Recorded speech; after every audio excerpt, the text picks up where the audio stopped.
Hi, welcome to my channel. For those of you who are new, my channel is dedicated to me talking about my faith and how my faith helps to inform a lot of the public policies that I like to advocate for. And so in this video, I would like to talk briefly about the topic of universal healthcare. And so what does the Bible say about universal healthcare? You know, it doesn't state anything directly, but what comes to mind right away is the fact that Jesus healed people for free. And I understand there's a difference between what the Messiah, what God, the incarnate would do on earth, and the economic complexities of trying to provide free healthcare to the population. But I think at the very least, we should strive to create a healthcare policy that is both physically responsible and also compassionate towards our people. And so an interesting fact is that the United States is the only developed country in the world that does not have universal health care. Every other developed country has universal health care except for the greatest country in the world. Now that's something to really pause and think about.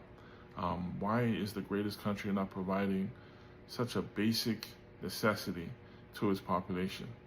The Declaration of Independence states that we hold these truths to be self-evident, that all men are created with certain unalienable rights, that among these are life, liberty, and the pursuit of happiness. I'm a firm believer that none of those three rights can be achieved unless you have good health. And so for that reason, I believe that healthcare is a basic human right.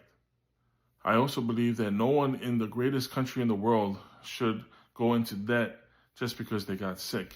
You hear all these stories about people that got cancer or serious injury, and after being discharged from the hospital, they get footed with a bill in the hundreds of thousands of dollars that their insurance company is not willing to pay or cover.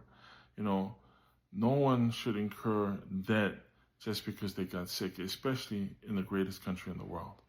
But I also believe that Americans have an obligation to make universal health care sustainable in our country.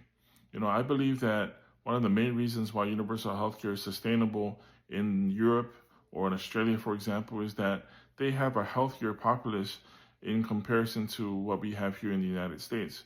We have a very unhealthy and obese population, and we cannot sustain universal healthcare at our current rate with as many unhealthy people as we have.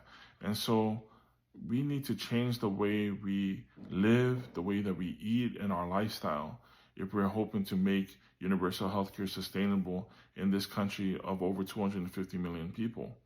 And that begins by making healthier choices in terms of what we consume, our lifestyle, incorporating exercise and other healthy habits. I believe and I'm happy to have somebody like Robert F. Kennedy Jr. at the helm of the Department of Health and Human Services, who's pushing food companies to create products that have healthier ingredients, and also just encouraging Americans overall to be healthier. So that's just my 2 cents on the topic of universal healthcare. I really believe in universal healthcare. I believe that it should be implemented in our country. And then I also believe that we as Americans have an obligation to live healthier so that universal healthcare can be sustainable for the long run. And so that's just my 2 cents. I'd be happy to hear from you. Please leave a comment. Let me know what you think. Thank you, and God bless.